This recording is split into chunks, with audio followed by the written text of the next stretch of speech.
Picture this: a man walks into a room full of people, but he feels completely alone. He's searching for something or someone who understands the heavy clouds that follow him everywhere. He has all the fame and money anyone could ever want, but none of it fills the empty space inside. This is a man who just cannot seem to find a woman who can handle his deep sadness, his constant worry, and to be honest, someone who matches his way of thinking. Then, like a lighthouse in a storm, Meghan appears. She gives him a safe place to land. She becomes his safety net, catching him when he feels like he might fall apart. Many people who follow the royal family are now shocked by new claims that have come out about the wedding day of Prince Harry and Meghan Markle. Everyone remembers watching it on TV. It looked like a magical fairy tale come to life right before our eyes. But now, reports based on what author Tom Bower has written tell us a very different story. They say that behind all the beautiful flowers and happy smiles, there were actually a lot of private arguments, growing stress, and really tough moments happening behind those big palace doors. Because of the way they have acted over the last 4 or 5 years, there is now a price to pay for what some call betrayal. Their good name, their high status, and even their money are starting to crumble and fall apart. For years, there have been quiet rumors floating around about problems that were kept hidden from the public. People whispered, but no one really knew for sure. So, were Harry and Meghan's wedding troubles already brewing before they even looked into each other's eyes and said, "I do"? Or have these stories been blown way out of proportion over time, getting bigger and more dramatic with each telling? One thing that has been said is that Meghan was not going to follow any rules. She had no plans to just stay quiet and fit in, and that she was going to be a huge problem for the royal system. But what do you really think was happening behind the scenes of that royal wedding? Do you believe these claims are true, or are they just another chapter in this ongoing royal drama that we can't stop watching? We want to hear your thoughts, so please share them and make sure to stick around for more royal news stories and updates. When you looked at it from the outside, everything about the royal wedding seemed absolutely perfect. People from every corner of the globe watched as Meghan Markle and Prince Harry got ready for what many people called a once in a generation royal event. The location was stunning, the excitement was electric, and the whole world was watching, which made it feel just like a real life fairy tale. Every single photo and every television broadcast showed the same beautiful picture: a story of pure happiness, togetherness, and a really bright future ahead. But hidden behind that perfect image, something very different was quietly starting to develop. According to the stories that Tom Bower later shared, some people who were very close to the royal family already had worries long before the wedding day arrived. These concerns were never announced to the public, of course. There were no official warnings given out to the press or any dramatic arguments that everyone could see.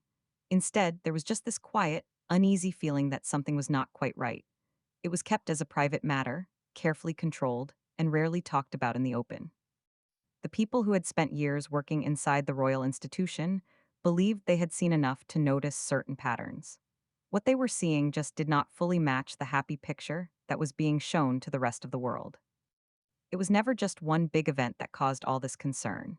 Instead, it was many small moments that slowly added up over time. Some of the decisions that were being made seemed different from the normal royal traditions that everyone was used to. Some conversations and interactions were not openly disrespectful or rude, but they still created an uncomfortable feeling that was very hard to ignore. These were the kinds of small details that never made it into the newspaper headlines, but they stayed in private discussions among the people who were there. As these small moments kept happening, quiet questions started to grow. They were not loud accusations or harsh criticism. They were just careful thoughts about what this marriage might mean for the future of the royal family. At the exact same time, the public was seeing a completely different story unfold on their television screens and in the magazines. News reports were all focused on love, hope, and the start of a brand new chapter for the monarchy. This created a clear and obvious difference between what the public believed and what some people inside the palace were quietly thinking. One story was being celebrated by millions of people all around the world. The other story remained hidden behind closed palace doors, only known to a select few. What makes this especially important to understand is the timing of it all. These concerns did not just appear after the wedding because of things that happened later. They existed before the ceremony, before the vows were ever exchanged, and before everything became official. That fact changes how many people might now see this whole story. It suggests that some of what happened later may not have been a complete surprise to those who had been watching closely from inside the royal family. Still, none of this worry was visible to the millions of people who watched the wedding on their TVs. The ceremony went ahead without showing any sign of doubt. It was filled with tradition, careful planning, and truly beautiful moments. To the whole world, everything looked perfect and complete. But those quiet concerns did not just appear out of nowhere without a reason. They had been growing little by little, shaped by small moments that seemed unimportant at first, until they became just too big to ignore. Hidden beneath that beautiful ceremony and the worldwide celebration, a very different story was slowly unfolding. Behind every polished and perfect moment were small pieces of a deeper story that most people never got to see. Now, how did Harry and Meghan actually meet? Was their meeting really just a lucky coincidence, something that happened by chance? Or was it actually the result of careful planning that happened long before they ever laid eyes on each other? Let's take a closer look to uncover the truth behind their meeting. That quiet feeling of doubt we just talked about did not appear without a reason. It was linked to something much deeper. Something that actually started long before the engagement, long before the news stories began, and long before the world started watching their relationship so closely. As we look back at how it all began, the story starts to feel a little bit different. Instead of looking like a simple twist of fate, it begins to seem more like something that was carefully planned out in advance. According to Tom Bower, the road that brought Meghan Markle into Prince Harry's life was not as unexpected as many people have always believed. In interviews at the time, their relationship was described as something that happened very naturally. It was said to be a blind date, a simple introduction, and just two people meeting without expecting anything special to happen. But Bauer offers a completely different view on this. He believes their meeting was actually shaped much more by planning and purpose than by pure chance. He says that in the years before they first met, Meghan had been spending more and more time with wealthy and influential people. This change did not happen overnight, like someone flipping a switch.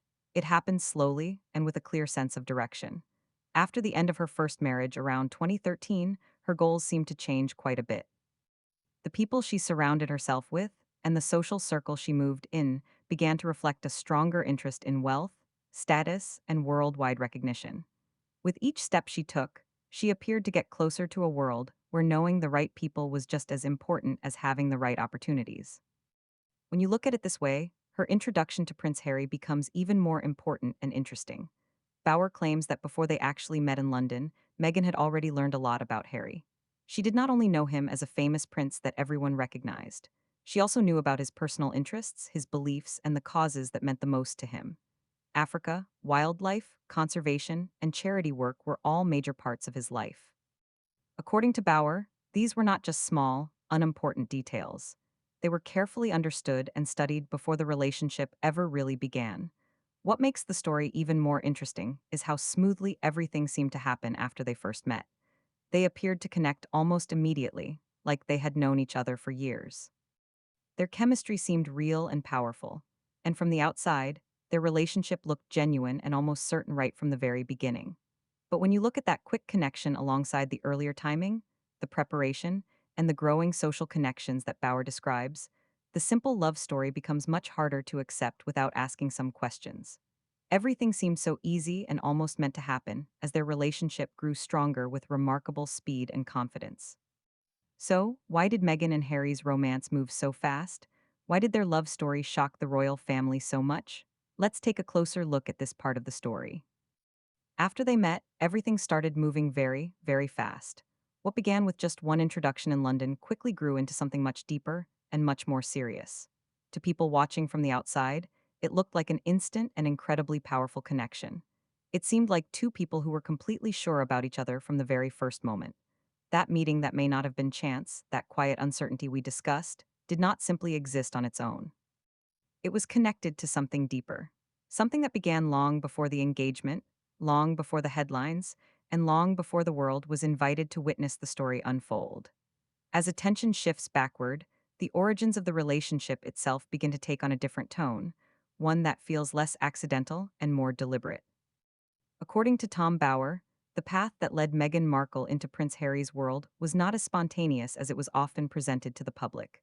In interviews, the connection was described as natural, almost effortless. A blind date, a simple introduction, two people meeting without expectation, but one that was actually shaped by preparation and intention rather than just coincidence. He suggests that in the years leading up to that first meeting, Meghan had already been moving steadily through increasingly influential social circles. This was not a sudden shift at all. It was gradual and very focused. Her direction appeared to change. The environment around her began to reflect a different kind of ambition, one that aligned more closely with wealth, status, and global visibility. Each step seemed to bring her closer to a world where connections mattered just as much as opportunity. Within that context, the introduction to Prince Harry takes on added significance. Bower claims that before their first encounter in London, Meghan had already taken time to understand who Harry really was. Not just the public figure that everyone saw in the newspapers, but the person behind the image, his interests, his values, the causes he cared about. Africa, conservation, humanitarian work. These were not random details at all. They were central to his identity. And according to Bower, they were studied carefully before they ever met. That level of preparation raises an uncomfortable question. Was this truly just a chance meeting, or was it the result of careful positioning? The answer is not presented as a definite fact, but the suggestion alone begins to shift the way the whole story is viewed. It may have been guided by intention behind the scenes. What makes this even more compelling is how naturally everything seemed to unfold afterward. The connection appeared immediate. The chemistry was undeniable. From the outside, it felt authentic, almost inevitable. But when you place it against the backdrop of prior movement, research, and timing, the simplicity of that narrative becomes harder to accept without question. Everything looked effortless, almost destined, as their connection deepened with striking speed and certainty. But when timing, preparation, and precision are placed side by side, one question lingers in the air. Was this truly fate unfolding, or something far more deliberate already set in motion? Stay with us as we continue to explore this fascinating story. Now, let's talk about the two people who are driving this conversation.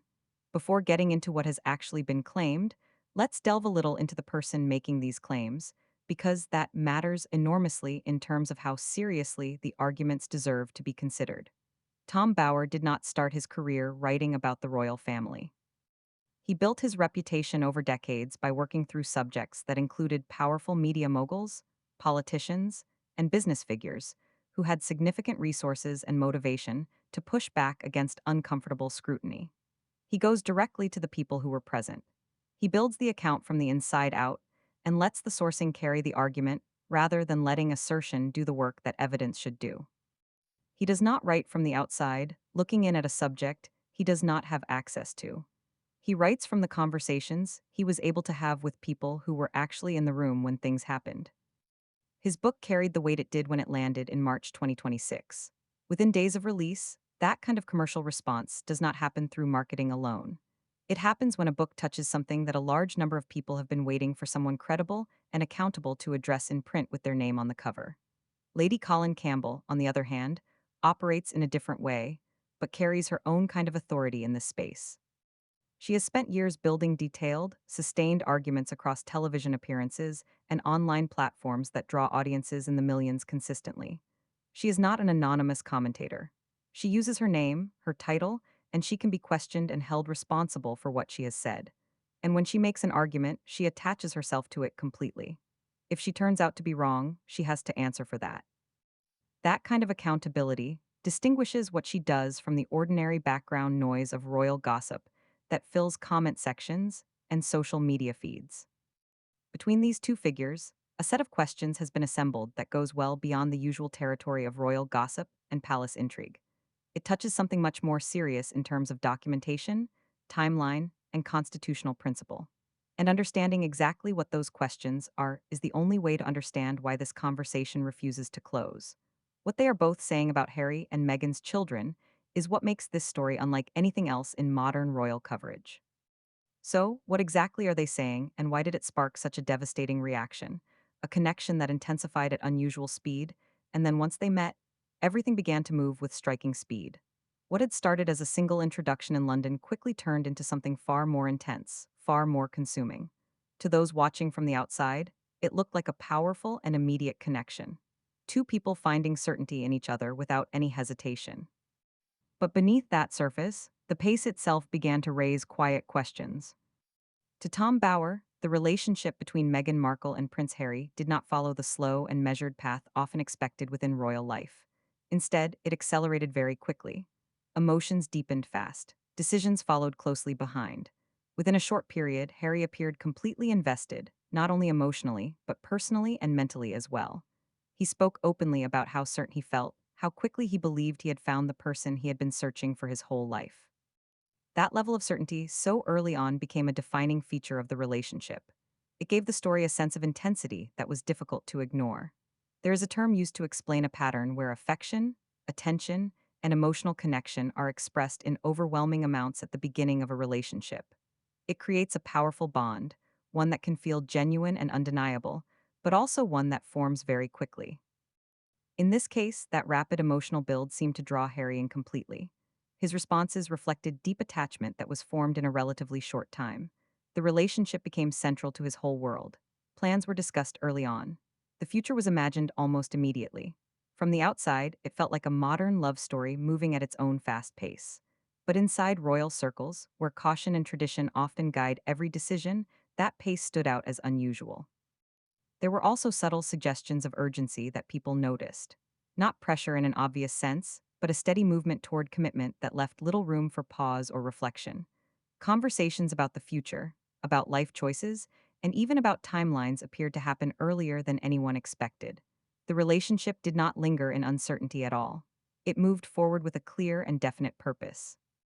What makes this moment even more significant is how it connects back to everything that came before. The preparation, the positioning, the understanding of Harry as an individual. When you place all these elements together, they create a picture that feels carefully aligned, even if it is not openly acknowledged. To the public, it remained a story of love unfolding naturally. To those looking more closely, it became something more layered, something that invited a second look, not because of what was visible, but because of how quickly everything fell into place. But the most noticeable change was not just the speed of the relationship. It was what began to happen around it and who Harry was becoming within it. What if the love story everyone believed was only the surface of something far more calculated, where every moment aligned too perfectly to be a coincidence? And as the romance intensified, why did everything around Harry begin to quietly change in ways that few people could explain? Stay glued to find out more. This is the part of the story that Tom Bower has been building toward for years, and it is the part that mainstream media has been most reluctant to touch until now. Before Meghan Markle was a minor cable television actress on a show called Suits, there was a period in her life, her Mediterranean years, her pre-Hollywood years, that is now attracting serious and sustained attention from researchers, journalists, and investigators who have been examining photographs, timelines, and records that are gradually surfacing from sources who are no longer willing to stay quiet. Tom Bower has been forensic about Meghan's ambition. His assessment is that she is a woman of huge ambition and total ruthlessness, but a woman without much talent. He describes a 5-year-old girl standing on a Hollywood red carpet with her father saying, "Daddy, I want to do this. I want to be the star." That ambition did not appear from nowhere in 2016.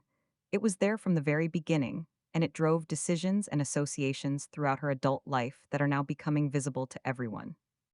What Bauer and other serious researchers are now openly discussing is this.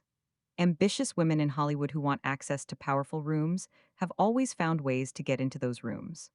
The yacht circuit, the private yachts of wealthy and powerful men in the Mediterranean and elsewhere, has long been one of those access points. And the claim that Meghan Markle was a guest on multiple yachts before she ever met Prince Harry, a claim that has been circulating in certain media spaces for years, is no longer being treated as a fringe allegation. It is now being posed as a direct question by mainstream media figures who are specifically asking whether the number of yachts she was a guest on before meeting Harry was in double or triple figures. Let that sink in for a moment because that is a very significant shift in the public conversation. A year ago, that question was being asked only in corners of the internet that the mainstream media dismissed as unreliable. 6 months ago, it was being raised by royal commentators who were careful to frame it as just speculation.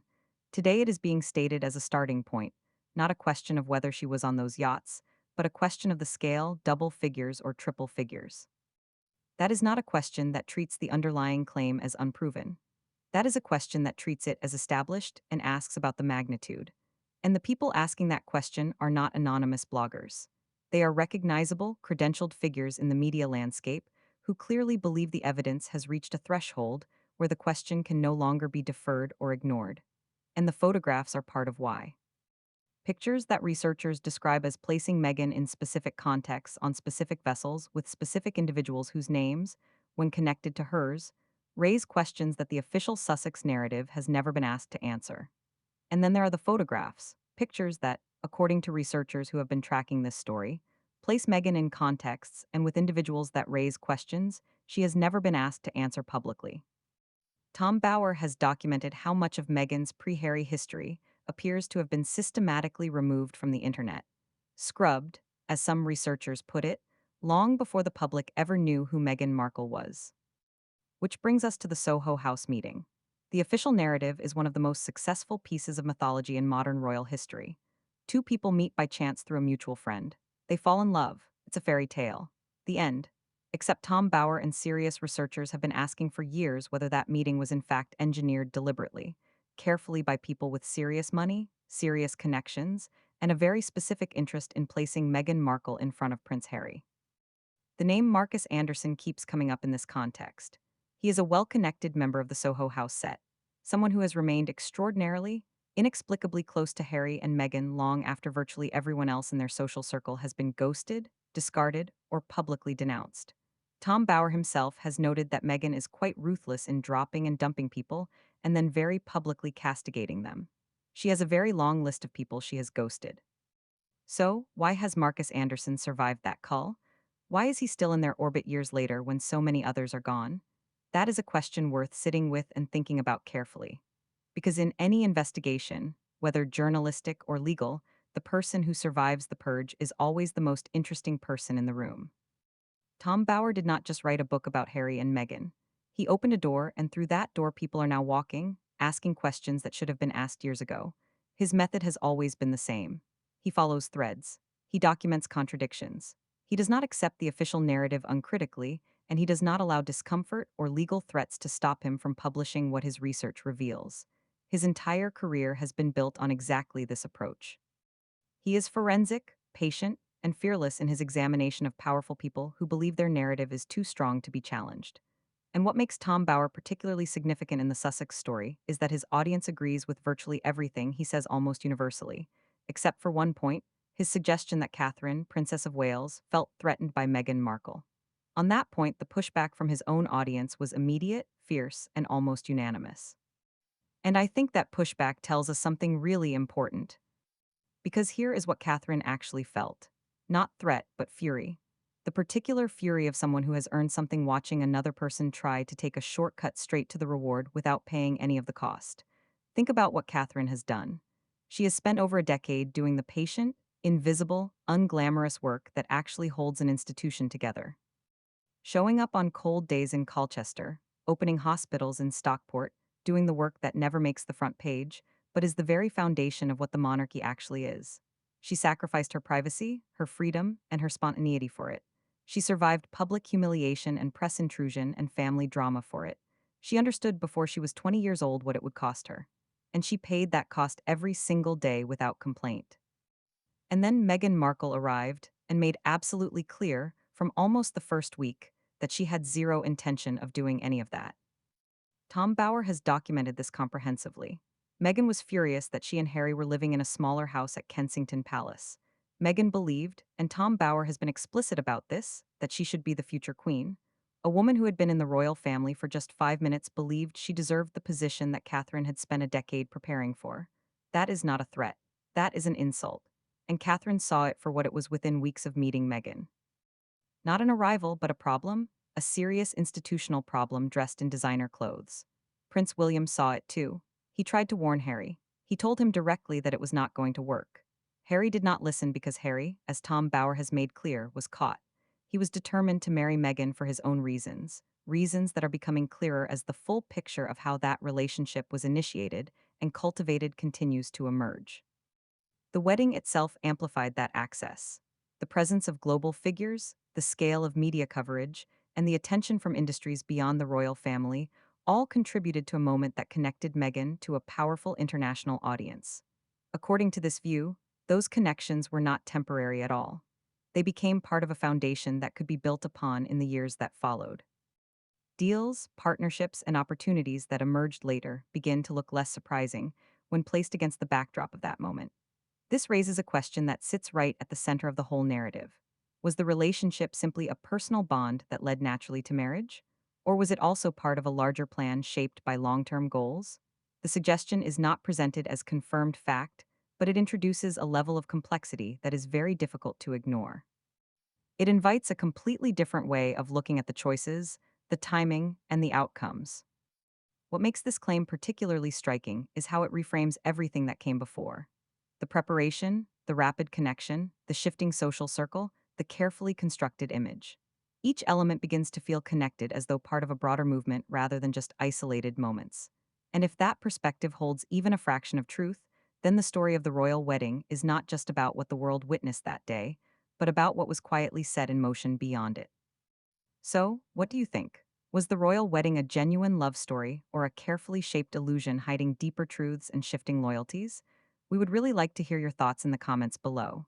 Do not forget to like, share, and subscribe to stay updated on all the latest royal news and stories.